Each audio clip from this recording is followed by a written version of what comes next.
Hello and welcome to my city.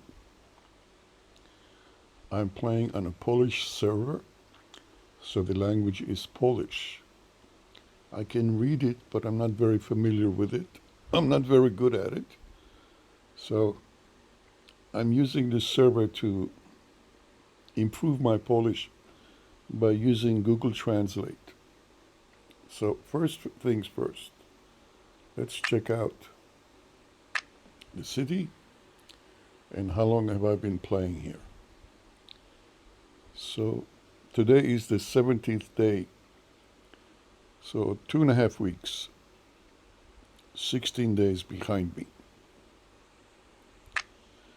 I am in Iron Age, obviously. We have the mini game, well, we have the winter event running,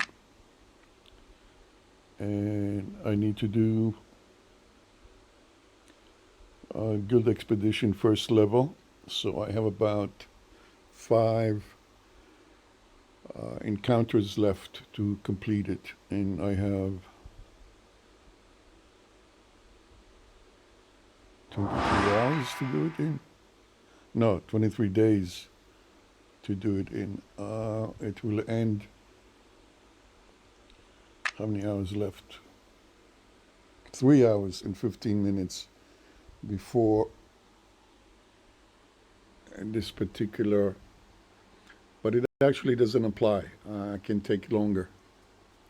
Yeah, I forgot that. Okay, but we have the mini event in progress. And as far as the mini event, it started today. And I have 1 day and 11 hours left, and I've accomplished 20 out of 32 quests. So I think I'm good. I did not get a preview of all the quests that are required, but I'm doing well. Let's go back to my city and let's look. Oh, we get this. So this is my city. And when I do layouts, I always start with my main city. Now, unfortunately, I'm going to zoom in. And you see I have these 3 buildings, and here's my city.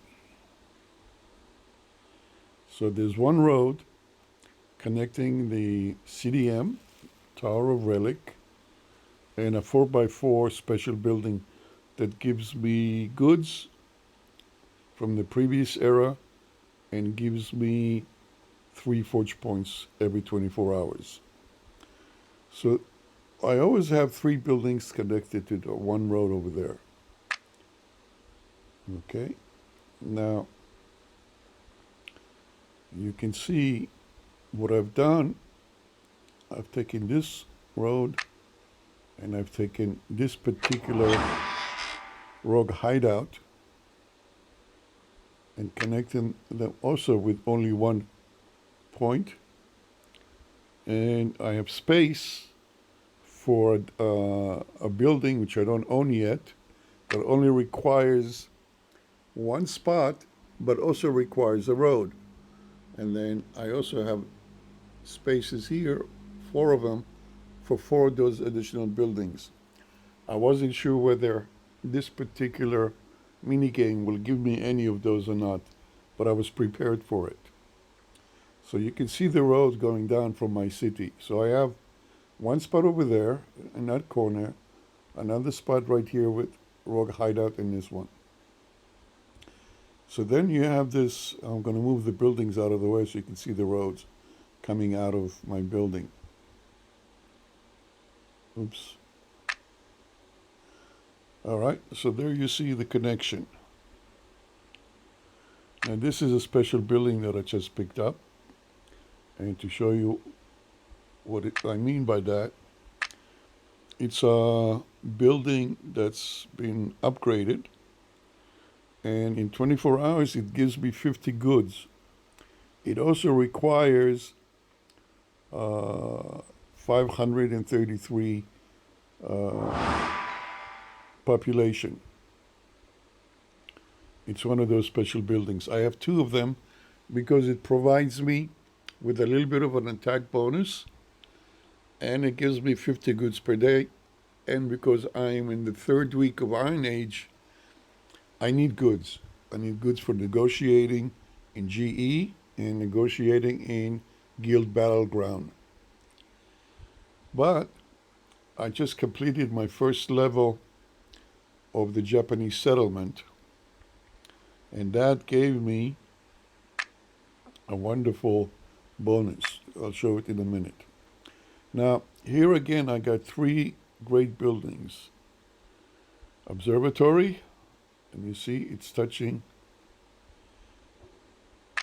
the lighthouse. In English, we call it Lighthouse of Alexandria.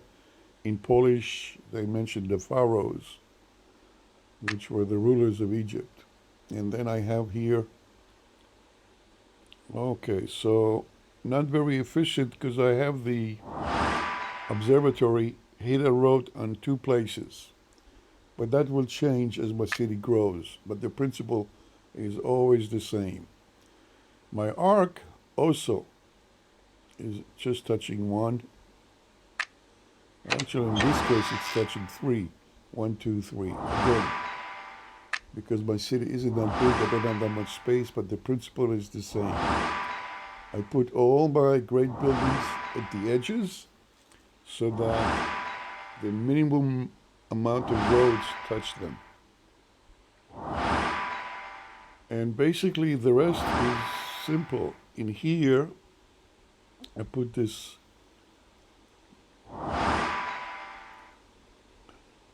next to the Tower of Relic. It's a big building. I like to keep the spear barracks because many quests require you to recruit units, but they don't say what age. If you do need units from your current age, you can get them by fighting or negotiating in Guild Battleground, or by encounters in GE, where you get one unit in the first every 4 levels, every 4 encounters. But when they don't require a specific age, I always use the spears, and I can always delete it because I can always rebuild it. It doesn't take any time and it doesn't cost much. Now my trick that I always love to use is my chateau, because I do recurring quests. And because I do recurring quests, I'm always doing very well. So let's do a layout, flat layout of the map, and you can see that's one road touching the rogue hideout and the special building. I got 3 of them. 2 on either side of the rogue hideout, and 1 further in another part of the city. I think this one here is it. It's hard to tell whether it's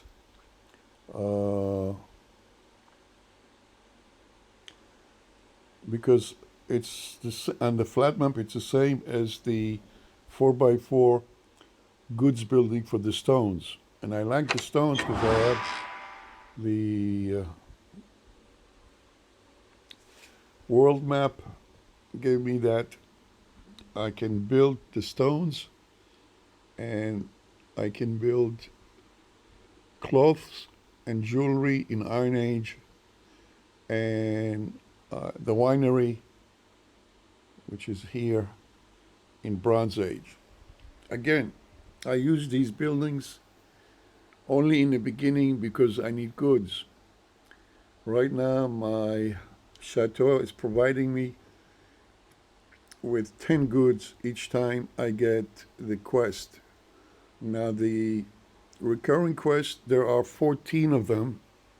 There are 14 rewards for them. So I'll show you in a minute. I'll go and see if I can do them. Let's see, which quest am I up to? I have to, okay, so I have to contribute 15 forge points. One of the things I like to do check my city.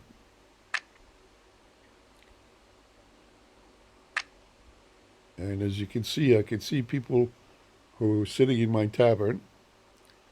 But I also do this. And you can see that I've been collecting. So this person, I got third place on his great building. I just uh, leveled my Lighthouse of Alexandria and my Ark before that. So here you are, is me. Okay, and I got, this is really funny. Made me laugh so hard. So let's go and look at what happened. Now you're in HMA, and your arc is here, in the previous level. I was pushed out. Now, fifth place gives you 5 plus a bonus. So the guy who sniped me got 10 forge points. But he put 16. So he's at a minus 6 forge points. I don't get it. Does he need prints? Because this guy is really stupid. Why am I saying he's really stupid? Well, let's go and review this guy.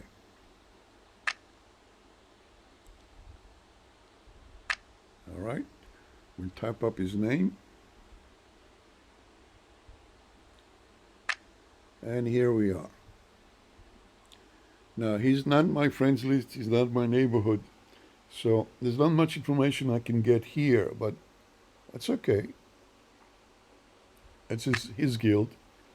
So he belongs to a guild, which I think it's, it has a high 81, it gives you the maximum forge points, 40% reduction in military time waiting for healing or for building new recruits. So it's a high level guild, but I don't know if it's placed high. The guild doesn't have too many members, 25. Okay, so if you want to see more information about the guild, a good parameter to gauge a guild is to check how are they doing in quantum incursions.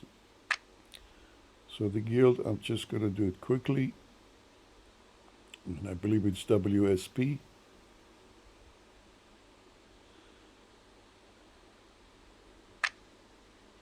And there you are. So they're ranked 87th. Okay? For me, that's very low. A guild, they're not very active. They should be in the top 20. It doesn't matter that they have 27 members, because most people here don't know how to do quantum incursions.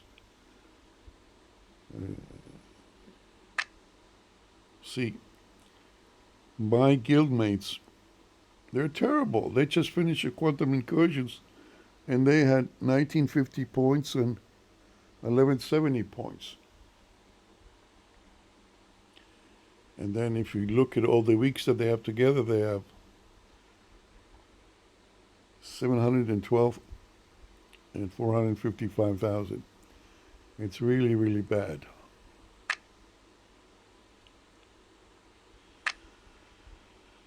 So, quantum incursions give you an idea of how a guild is actually doing. I joined this guild because they sent me an invitation. They were kind, and they've been helping me level my arc, but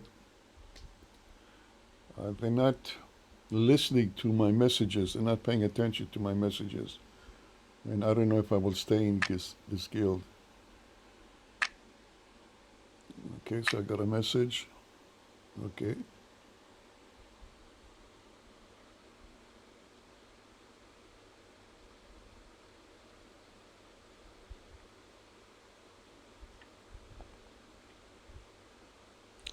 All right, so let's look at your town. So besides the fact that my biggest buildings are always at the edges, usually with one road touching them, the principle for roads is really simple. You have two types of buildings, squares and rectangles. It doesn't matter where you put a square in, whatever side.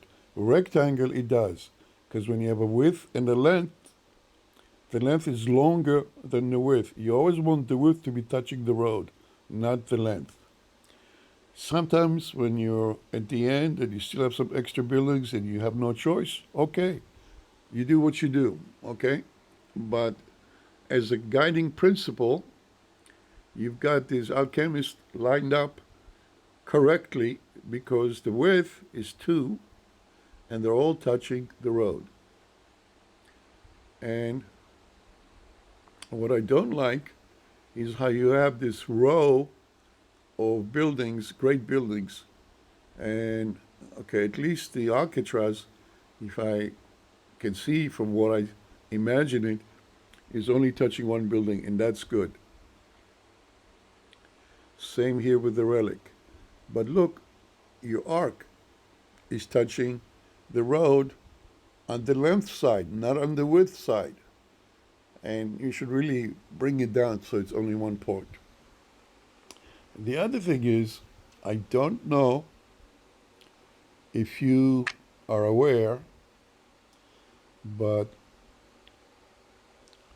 a hidden secret about upgrading an arc is the metals that you gain.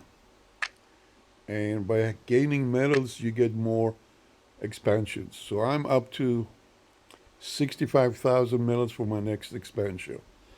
To get all the expansions, which means it's about 40, I believe, about 3 or 4 million metals, because the last one is, I think, 1.5 million metals, something like that. It keeps going exponentially. And the other trick to getting expansions is the world map. So as you can see, I'm in Iron Age, okay, but I unlocked Iron Age, Bronze Age, of course, Iron Age, EMA, and HMA, and now I'm working on LMA. Okay, so this is LMA, and LMA will take up this corner on the top left, and LMA gives you 3 expansions in the world map, whereas all the others only give you 2. I don't know why, but for some reason, I can look and see the industrial age map. Now, the industrial age map, I can't do anything here, but when you start, it's right outside of Florida. You want to go up through Florida to Canada and then across and then come down. By going that and unlocking the world map for industrial age, you will be able to jump into progressive era without triggering the recurring quest, because in LMA you get 2 recurring quests, and if you're not careful, there is a province in industrial age that if you unlock it, it has a long, tedious side quests that have to be negotiated before you can go ahead and get back the recurring quests. And sometimes, if you're not in industrial age, you will be blocked. Now, why am I talking about that? Because industrial age is where you want to be and have the entire world map up to future era unlocked so you can get the hovercrafts. And you need to follow the guide for advanced troops. Because if you can have the hovercrafts from future era while you are in industrial age, doing fighting in Guild Battleground, in GE, is a breeze, and even in player versus player. you can take on 3 levels above you. So in Iron Age, you have PE, modern, and postmodern. With future era hovercraft, they're not a match to you unless they themselves unlock the map and have gone into Arctic and ocean in order to get those troops to use for defense. So if I have a 300% attack boost, which I can get easily by the next 2 months, with hovercrafts, I defeat almost anyone. So that's basically what I wanted to let you know. I'm probably missing a few things. They'll come back to me at some other time.